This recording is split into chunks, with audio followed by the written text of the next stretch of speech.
तो फ्रेंड्स, आज हम कॉस्ट कंसिडरेशन इन सीपीएम के कॉन्सेप्ट के बारे में समझेंगे और उस रिलेटेड एक न्यूमेरिकल सॉल्व करके देखेंगे। सो कॉस्ट कंसिडरेशन मतलब classic of project in CPM network हम लोग डिस्कस करेंगे। सो पहले समझ लेते हैं क्या क्या कंपोनेंट रहता है cost consideration in critical path method में। पहला है टोटल कॉस्ट, जिसका फॉर्मूला है direct cost plus indirect cost. So direct cost आपका है डिपेंड अपॉन और cost is directly depends upon the amount of resources available in the execution of individual activities, उसको direct cost बोला जाता है। और इनडायरेक्ट कॉस्ट क्या होता है? The cost associated with overhead expenses.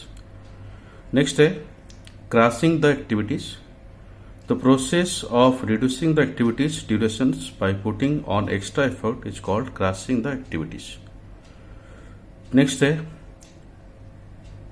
Crossing time, so it represent the minimum activities duration time, जिसको आप क्रॉसिंग टाइम बोला जाता है।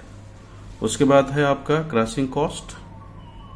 सो क्रॉसिंग कॉस्ट मतलब the activities cost corresponding to the crossing time is called cross cost. So next है normal time, the corresponding time duration taken by an activities is called normal time. The next one is normal cost. The cost associated with the project is completed with normal time, which is known as normal cost. और last में है आपका cost slope. So cost slope means the cost slope indicate the increase in cost per unit, reduction in time. उसका formula है cost slope is equal to cross cost minus normal cost divided by normal time minus cross time. Next है crossing of project, और इसको time cost optimisation algorithm भी बोला जाता है। सो इसमें कुल 6 स्टेप है। सो आइए समझते हैं स्टेप 1 में क्या है। Find the normal critical path, identify the critical activities. So जब भी हम लोग क्रॉसिंग प्रोजेक्ट स्टार्ट करेंगे, पहले क्रिटिकल पाथ और identify the critical activities by applying network diagrams, then go for forward pass calculations and backward pass calculation. Then step number 2, calculate the cost slope for next है cost slope equals to cross cost minus normal cost divided by normal time minus cross times. Step number 3,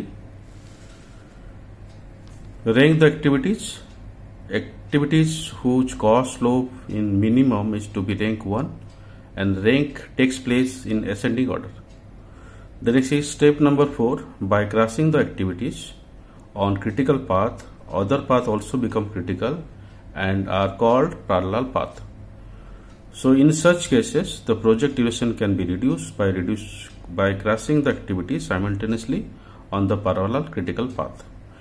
Step number 5, find the total cost of the project at each steps. और step number 6 है आपका continue the process until all critical activities are fully crossed or no further crossing is possible. So यहाँ पे एक important चीज याद रखना पड़ेगा, the minimum cost is called optimum project cost and the corresponding time is called optimum project time. So चलिए एक problem solve करके देख। So ये है हमारा problem statement, operation management year 2021-22 regular and back, question number 2G, जो 6 mark का question है। The activities and durations and direct activities cost are given below. So यहाँ पे आप देख सकते हो activities time in work, normal time दिया हुआ है, क्रॉस टाइम दिया हुआ है, कॉस्ट नॉर्मल कॉस्ट दिया हुआ है, क्रॉस कॉस्ट दिया हुआ है। The indirect cost is given ₹3000 per week, obtain the cross cost and duration of the project. So the पहला स्टेप है, आप ये देखोगे एक्टिविटीज, देन नॉर्मल टाइम दिया हुआ है, cross time, normal cost, cross cost दिया हुआ है, और दूसरा एक कॉस्ट स्लोप यहाँ पे ऐड करना है। उसके बाद हमको समेशन ऑफ नॉर्मल कॉस्ट निकालना है, जो मैं पहले से कैलकुलेट करके देखा हूँ। 3000 plus 4000 plus 6000 plus 2000 plus 2000 again 4000 again 4000 and 8000, total हो गया आपका 33000। नेक्स्ट है हमको एक्टिविटीज प्रेसिडेंस डायग्राम बनाना है। सो यहाँ से मैं पहले बना के रखा हूँ, आपको समझा देता हूँ कैसे बनाना पड़ता है। अगर आप प्रॉपरली यहाँ पे देखोगे, ये सो जैसे 1 to 2, 1 to 2 ये हो गया, 2 to 3, 2 to 3, 4 to 2 to 6, 2 to 6, 3 to 4, 3 to 4, 3 to 5, 3 to 5, 4 to 6, 4 to 6, 5 to 6, 5 to 6, the next is 6 to 7, 6 to 7. सो यहाँ पे हमको फॉरवर्ड पास और बैकवर्ड पास कैलकुलेट करना है. सो जैसे आपको पता है फॉरवर्ड पास के लिए अर्लीस्ट टाइम कैलकुलेट किया जाता है और बैकवर्ड पास के लिए लेटेस्ट टाइम. और जो भी एक्टिविटीज का टाइम नॉर्मल टाइम दिया हुआ है उसको हमको यहाँ पे मेंशन करना है. जैसे 1 और 2 का यहाँ पे 2 दिया हुआ है, या 2 लिख लेते हैं. 2 to 3, 2 to 3 ये हो गया 4. देन 2 to 6, 2 to 6 ये हो गया 8. नेक्स्ट है 3 to 4, 3 to 4 ये हो गया 3. देन 3 to 5, 3 to 5 ये हो गया 2, यहाँ पे 2 लिख लेते हैं. नेक्स्ट है आपका 4 to 6, 4 to 6 सो ये हो गया 4. देन 5 to 6 ये 3 है, तो यहाँ पे 3. देन 6 to 7 8 है, तो यहाँ पे 8. तो इस तरह से हमको यहाँ पे 1 से लेके 7 तक जो भी एक्टिविटीज है उसको लिखना है. देन हमको कैलकुलेट करना है फॉरवर्ड पास. ये फॉरवर्ड पास कैलकुलेट करते हैं. सो किसी भी फॉरवर्ड पास के लिए जो स्टार्टिंग पॉइंट है वो 0 से स्टार्ट है, तो यहाँ पे हम लोग 0 लिख लेंगे. 0 + 2 तो ये हो जाएगा 2. फॉरवर्ड पास के लिए बॉटम वाला बॉक्स यूज करना है. नेक्स्ट है आपका 2 + 4 ये हो जाएगा 6. 2 + 8 ये हो जाएगा 10. 2 + 8 10 है. इधर से आते हैं क्योंकि यहाँ पे 3 एरो है. 2 + 4 दोबारा स्टार्ट करता हूँ. 0 0 + 2 2, 2 + 4 6, 6 + 2 ये हो जाएगा 8. 6 + 3 ये हो जाएगा 9. 6 + 3 ये 4 का जो है 9 हो जाएगा. अब यहाँ पे कैलकुलेट कर रहे हैं. 2 + 8 10 हो रहा है इधर से. 9 + 4 13 हो रहा है. 8 + 3 11 हो रहा है. तो मैक्सिमम 13 हो रहा है. रिपीट कर रहा हूँ. 2 + 8 10, 9 + 4 13 हो रहा है. 8 + 3 11. सो मैक्सिमम 13 है, तो 13 यहाँ पे लिख लेते हैं. नेक्स्ट आपका 13 + 8 ये हो गया 21. सो फॉरवर्ड पास आपका कंप्लीट हो गया. अब दोबारा चलते हैं बैकवर्ड पास के लिए. तो बैकवर्ड पास रिवर्स हुए होगा. यहाँ पे 21 - 8 तो ये हो गया 13. 13 - 3 ये हो जाएगा 10. नेक्स्ट है 13 - 4 ये हो जाएगा 9. 13 - 5 ये बाद में करेंगे क्योंकि यहाँ पे दोनों एरो इधर से आएगा. 9 + 3 तो ये हो जाएगा 6. अब यहाँ पे ट्विस्ट है. 13 - 5 ये हो रहा है 5. इधर से 4 - 2 जो मिनिमम 6 - 4 2 हो रहा है. 13 - 8 5 हो रहा है. जो मिनिमम 2 है. 6 - 2 4 2 हो रहा है, तो यहाँ पे 2 लिख लेंगे. 2 - 2 ये हो गया 0. सो ये हमारा बैकवर्ड पास भी कैलकुलेट हो गया है. अब हमको क्रिटिकल पाथ आइडेंटिफाई करना है. सो क्रिटिकल पाथ क्या होगा? तो क्रिटिकल पाथ यहाँ पे लिख लेंगे. यहाँ पे थोड़ा एरो मार देके हाईलाइट कर लेते हैं. 1 to 2 ये हो गया. द नेक्स्ट है 2 to 3, 2 to 3. नेक्स्ट है 3 to 4, 3 to 4. द नेक्स्ट है 4 to 6, 4 to 6. सो नेक्स्ट है 6 to 7, 6 to 7. तो यहाँ पे अगर हम दूसरा पाथ यूज करेंगे जैसे 1 से 2, 2 to 3, 3 to 5, 5 to 6, 6 to 7, तो अगर कैलकुलेट करेंगे 2 + 4, 4 + 2 ये हो गया 6, 6 + 3 9, 9 + 8 ये हो जाएगा 17. सिमिलरली अगर ये पाथ यूज करते हैं 2 + 8 10, 10 + 8 18 हो रहा है. अगर प्रॉपर क्रिटिकल पाथ में जाएगा तो 21 हो रहा है. तो यहाँ पे हमारा जो मैक्सिमम है 21 हो रहा है. तो यहाँ पे लिख लेते हैं. तो critical path is that is यहाँ पे लिख लेते हैं. Critical path is 1 to 2. The next is 2 to 3, 3 to 4, 4 to 6, 6 to 7 और उसका ड्यूरेशन हो जाएगा 21 वीक. उसके बाद हमको टोटल कॉस्ट कैलकुलेट करना है. तो टोटल कॉस्ट का फॉर्मूला है direct cost plus indirect cost of 21 weeks. तो यहाँ पे लिख लेते हैं डायरेक्ट कॉस्ट हम लोग पहले से कैलकुलेट किए हैं। तो नॉर्मल कॉस्ट समेशन था 33,000 plus 21 into 3,000 indirect cost question में दिया हुआ है। तो उसको कैलकुलेट करेंगे, ये हो जाएगा 96,000। सो नेक्स्ट हमको कॉस्ट स्लोप कैलकुलेट करना है। सो कॉस्ट स्लोप का फॉर्मूला है cross cost minus normal cost divide by normal time minus cross time. So cost slope कैसे कैलकुलेट करते हैं, जो डाटा दिया हुआ है अब इधर अगर रेफर करोगे, सो फॉर्मूला के हिसाब से पहला वाला 1 to 2 का क्रॉस कॉस्ट 3000 है, 3000 minus 3000 divide by normal time 2 है, 2 और क्रॉस टाइम भी 2 है। सो ये हो जाएगा 0। सिमिलरली 2 to 3 क्रॉस टाइम है 5000,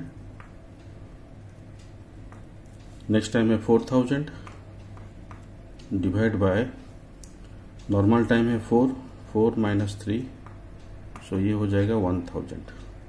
सिमिलरली 2 to 6 ये है 6000, सो 6000 minus 6000 divide by normal time दिया हुआ 8 और क्रॉस टाइम दिया है 8, सो ये हो जाएगा 0। सिमिलरली 3 to 4 क्रॉस टाइम आपका 3500 है minus 2000 divide by 3 minus 2, 3 normal time है, 2 क्रॉस टाइम है, सो ये हो जाएगा आपका 1500। सिमिलरली 3 to 5, सो यहाँ लिख लेते हैं डायरेक्टली लिख लेते हैं 2000 माइनस 2000 डिवाइड बाय 2 माइनस 2, ये हो जाएगा 0। देन 4 to 6 इधर दिया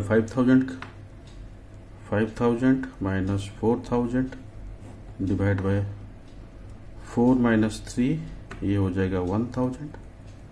नेक्स्ट है 4 to 6, सो सॉरी 5 to 6 है, सो यहाँ पे लिख लेंगे 4000 माइनस 4000 डिवाइड बाय 3 माइनस 3, ये हो जाएगा 0। नेक्स्ट है 6 to 7, ये हो जाएगा 6 to 7 12,000 यहाँ पे दिया हुआ है माइनस 8000 डिवाइड बाय 8 माइनस 5, सो ये हो जाएगा 333.33। से ये हमारा कॉस्ट स्लोप कैलकुलेट हो गया। अभी हम लोग क्या करेंगे, उसको रैंक के हिसाब से असाइन करेंगे। तो यहाँ पे देखेंगे मिनिमम कौन सा है, उस हिसाब से हम लोग असेंडिंग ऑर्डर। तो यहाँ पे दो वैल्यू जो है 1000 है, तो रैंडमली किसी को भी 1 पकड़ लेते हैं, तो ये हो जाएगा 1, ये 2 हो जाएगा, ये 3 और ये हो गया 4। सो इसी चारों को हम लोग क्रॉसिंग करेंगे बाय यूजिंग इटरेशन टेबल्स। आपको पता है हम लोग ऑलरेडी कॉस्ट स्लोप निकाल के असेंडिंग ऑर्डर के हिसाब से जो क्रॉसिंग कॉस्ट है उसको निकाल चुके हैं। उसके बाद हम लोग क्या करेंगे, ये 2 to 3 को पहले क्रॉस करेंगे, उसके बाद 4 to 6, उसके बाद 6 to 7, उसके बाद 3 to 4। अगर फर्दर क्रॉसिंग की जरूरत पड़े तो हम लोग 1-2 स्टेप्स के हिसाब से बंद कर सकते हैं, वो सिचुएशन के ऊपर डिपेंड करता है। सो पहले से मैं बना के रखा हूँ नेटवर्क डायग्राम, और ये जो वैल्यू सब है उस वैल्यू का एक टेबल के हिसाब से लिख लेता हूँ। ऐसे एक्टिविटीज 1 to 2 00 है, 2 to 3 1000 है, और क्रॉसिंग टाइम 1 है। सो 1 कैसे हुआ, अगर यहाँ पे आप देखोगे 2 to 3 4 माइनस 3, सो ये 1 हो गया। देन 3 to 4 3 माइनस 2, ये 1 हो गया। द नेक्स्ट है 4 to 6 4 माइनस 3 1 हो गया, 8 माइनस 3 5। सो इस टेबल को उस हिसाब से मैं बना के रख लिया हूं। देन नेक्स्ट है हम लोग जो वैल्यू दिया हुआ है, जो एक्टिविटीज का वैल्यू, ये जो वैल्यू दिया हुआ है उस वैल्यू को यहाँ पे लिख लेंगे। और यहाँ पे 2 to 3 को क्रॉस कर रहे हैं, तो 2 to 3 का वैल्यू आप लोग देखोगे यहाँ पे 4 नॉर्मल टाइम जो है 4 दिया हुआ है और क्रॉसिंग टाइम 3 दिया हुआ है। सो जो क्रॉसिंग टाइम जो 3 है वो 3 को हम लोग यहाँ पे लिखेंगे, और उस हिसाब से हम लोग ड्यूरेशन कैलकुलेट करेंगे। दोबारा बता रहा हूँ, 2 to 3 हमको क्रॉसिंग करना है। नॉर्मल टाइम के हिसाब से हम लोग 21 वीक्स कैलकुलेट किए हैं, बट क्रॉसिंग टाइम 3 दिया हुआ है। सो 3 को हम लोग यहाँ पे मेंशन करेंगे 2 to 3 के ड्यूरेशन की जगह, और उस हिसाब से हम लोग फॉरवर्ड पास और बैकवर्ड पास कैलकुलेट करेंगे।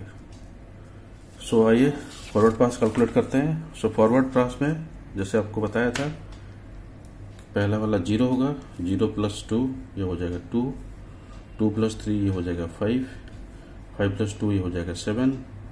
द नेक्स्ट है 2 + 8 सॉरी 5 + 3 ये हो जाएगा 8, 8 + 4 12 हो रहा है, 2 + 10 2 + 8 10 हो रहा है, 7 + 3 10 हो रहा है। सो मैक्सिमम कितना हो रहा है?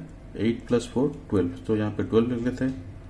एंड 12 + 8 ये हो रहा है 20। तो आपका फॉरवर्ड पास कंप्लीट हो गया। सिमिलरली बैकवर्ड पास अगर कैलकुलेट करेंगे तो यहाँ पे 20 - 8 ये हो गया 12, 12 - 3 ये हो जाएगा 9, 12 - 4 ये हो जाएगा 8, 8 - 3 यहाँ पे देखिए, यहाँ पे मिनिमम लेना है। 9 - 2 7 हो रहा है, 8 - 3 5 हो रहा है, तो यहाँ पे हम लोग 5 लेंगे। लेकिन यहाँ पे दैट इज 12 - 8 ये 4 हो रहा है यहाँ पे, और यहाँ पे 5 - 3 2 हो रहा है। जो मिनिमम 2 है 2 को ले लेंगे, 2 - 2 ये हो जाएगा 0। सो आपका फॉरवर्ड पास और बैकवर्ड पास कैलकुलेट हो गया। सो यहाँ पे हमारा क्रिटिकल पाथ वही सेम रहेगा, 1 to 2, 2 to 3, 3 to 4, नेक्स्ट है 4 to 6, 6 to 7। सो यहाँ पे हम लोग लिख लेते हैं जो क्रिटिकल पाथ जो है, again 1 to 2, 2 to 3, 3 to 4, 4 to 6, 6 to 7। सो अगर इसको हम लोग कैलकुलेट करेंगे तो ये हो जाएगा 20 वीक्स। नेक्स्ट हम लोग क्या करेंगे, यहाँ पे लिख लेंगे reducing for 1 day. So the total cost is, total cost हम लोग का जो पहले कैलकुलेट किए थे 96,000, यहाँ पे मैं आपको दिखा रहा हूँ जो प्रीवियसली हम लोग कैलकुलेट किए थे, ये 96,000 माइनस, यहाँ पे लिख लेते हैं 96 माइनस 96,000 प्लस 1,000, ये 1,000 यहाँ पे प्लस हो जाएगा, माइनस 3,000 है इनडायरेक्ट कॉस्ट। सो ये हो जाएगा आपका 94,000। सो इटरेशन 1 हमारा कंप्लीट हो गया। नेक्स्ट है इटरेशन 2। सो इटरेशन 2 में हमको 4 to 6 को, जो सेकंड असेंडिंग ऑर्डर है, 4 to 6 में जो 1,000 वैल्यू दिया था उसको मतलब हम लोग ये करना है। तो उसमें हम लोग क्या करेंगे, अगर आप देखोगे क्रॉसिंग टाइम 4 to 6 का यहाँ पे क्रॉसिंग टाइम 3 दिया हुआ है। सो यहाँ पे अगर देखोगे 4 to 6 का वैल्यू हम लोग यहाँ पे 3 दिए। देन अगेन हम लोग क्या करेंगे, हम लोग फॉरवर्ड पास कैलकुलेट करेंगे। चलिए फॉरवर्ड पास कैलकुलेट कर लेते हैं। कैलकुलेशन करने से पहले आप लोग देख लो, सेम टेबल को मैंने यहाँ पे लिखा है, 1 to 2 0 वैल्यूज, 2 to 3 1,000 था, क्रॉसिंग करने के बाद ये जो पहले से 1 था ये हो गया यहाँ पे 0। नेक्स्ट है 3 to 4 1,500, उसका जो डिफरेंस है 1 है, 4 to 6 1 है, और 6 to 7 3 है। सो 4 to 6 जो है हमको, जो पहले नॉर्मल टाइम था 4 और क्रॉसिंग टाइम है 3 के हिसाब से हम लोग कैलकुलेट करेंगे। सो चलिए स्टार्ट करते हैं। ये हो जाएगा फॉरवर्ड पास 0 + 2 ये हो जाएगा 2। तो नेक्स्ट इज 2 + 8 सॉरी ये हो जाएगा 2, ये 3 का है, 2 + 3 तो ये हो जाएगा 5, 5 + 2 ये हो जाएगा 7। तो नेक्स्ट इज 5 + 3 ये हो जाएगा 8, 8 + 3 11 हो रहा है, इधर से 2 + 8 10 हो रहा है, 3 + 7 10 हो रहा है। सो 8 + 3 यहाँ पे हम लोग ले लेंगे 11, 11 + 8 ये हो जाएगा 19। तो आपका फॉरवर्ड पास कंप्लीट हो गया। अब हम लोग क्या करेंगे, बैकवर्ड पास कैलकुलेट करेंगे। तो ये हो जाएगा 19 - 8 11, 11 - 3 ये हो जाएगा 8, देन 11 - 3 अगेन ये 8 है। द नेक्स्ट है 8 - 3, तो यहाँ पे हो रहा है 8 - 2 6 हो रहा है, 8 - 3 5 हो रहा है, तो मिनिमम 5 है तो 5 यहाँ पे लिख लेंगे। नेक्स्ट है 5 - 3 2 हो रहा है, और 8 - 8 ये हो जा रहा है आपका 2, और इधर से 5 - 3 2। सो जो मिनिमम है, मिनिमम हमको लेना है, सॉरी 11 - 8 3 हो रहा है इधर, और यहाँ पे 5 - 3 2, सो मिनिमम 2 है, 2 को लिख लेते हैं, 2 - 2 ये हो जाएगा 0। सो बैकवर्ड पास कंप्लीट हो गया। अब हम क्या करेंगे, क्रिटिकल पाथ आइडेंटिफाई करेंगे। सो क्रिटिकल पाथ हमारा यहाँ पे 1 2 to 3 3 to 4 4 to 6 and 6 to 7, ये हो गया हमारा क्रिटिकल पाथ। तो यहाँ पे लिख लेते हैं 1 to 2 2 to 3 3 to 4 4 to 6 6 to 7। So total हो जाएगा 19 वीक्स। सो हम क्या करेंगे, अभी कैलकुलेशन करेंगे reducing 1 days. So the new total cost equals to, यहाँ पे लिख लेंगे 94,000 प्लस 1,000, यहाँ से आ जाएगा 4 to 6 है 1,000 माइनस 3,000। सो ये हो जाएगा 92,000।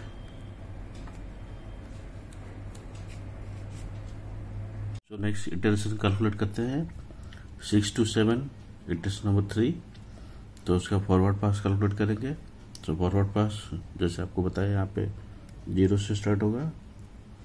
तो पहले यहाँ पे लिख लेते हैं उसका ड्यूरेशन 2, ये 3 है, ये 2 है, ये 3 है, अगेन ये 3 है, ये 3 है, ये 8 है, और जो 6 to 7 जो इटरेशन है जिसे आप यहाँ पे देखोगे, यहाँ पे क्रॉसिंग टाइम दिया हुआ है 5, तो 8 - 5 3 हो गया। तो यहाँ पे हम लोग 3 के हिसाब से कैलकुलेट करेंगे। ये हो गया 3। इसको मैं रेड पेन से लिख लेता हूँ, आपको समझ में आएगा। सो पहले फॉरवर्ड पास कैलकुलेट करते हैं 0 + 2, तो ये हो गया 2, देन 2 + 3 ये हो गया 5, 5 + 2 ये हो गया 7। नेक्स्ट आते हैं इधर 2 + 8, सॉरी 5 + 3 ये हो गया 8। अब यहाँ से कैलकुलेट करें 8 + 3 11 है, 2 + 8 10 है, 7 + 3 10 है। सो मैक्सिमम हो रहा है 11, तो यहाँ पे लिख लेंगे 11, और 11 + 3 ये हो गया 14। सो जो इटरेशन 3 का फॉरवर्ड पास कंप्लीट हो गया। अब बैकवर्ड पास कैलकुलेट करेंगे 14 - 3 ये हो गया 11, 11 - 3 ये हो गया 8, 8 - 2, तो इसको बाद में कैलकुलेट करेंगे। नेक्स्ट है 11 - 3 ये हो जाएगा 8। अभी इधर से कैलकुलेट करते हैं 11 - 8 ये 3 हो रहा है, और सॉरी इसको कैलकुलेट करते हैं 8 - 3 5, 5 - 2 7 हो रहा है, सॉरी 6 हो रहा है, 8 - 2 6, और 8 - 3 5, सो मिनिमम 5 है। अब यहाँ के कैलकुलेट करते हैं 11 - 8 3 हो रहा है, 5 - 3 2 हो रहा है, सो 2 मिनिमम, 2 - 2 ये हो गया 0। सो फॉरवर्ड पास कैलकुलेशन हो गया। अब उसमें हम लोग देखेंगे critical path. So critical path आपका ये हो गया 1 to 2, नेक्स्ट है 2 to 3, नेक्स्ट है 3 to 4, then 4 to 5 4 to 6, last one है 6 to 7। सो यहाँ पे हम लोग कैलकुलेट कर लेते हैं 1 to 2, then 2 to 3, 3 to 4, 4 to 6, 6 to 7। सो इसको हम लोग कैलकुलेट करेंगे, ये हो जाएगा 14 वीक्स। सो यहाँ पे हम लोग टोटल कॉस्ट कैलकुलेट कर लेते हैं। So total cost equals to, previously we have calculate 92,000 plus 1,300 333.33 minus 3,000। So ये आपका हो जाएगा 90,333.33। सो उसके बाद हम लोग लिखेंगे further reduction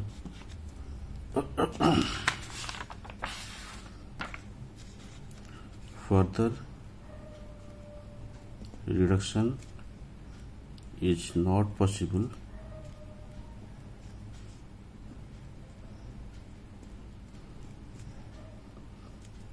to crossing the project. यही हमारा आंसर है। So thank you for watching this video. Please like, share and subscribe this channel. Thank you.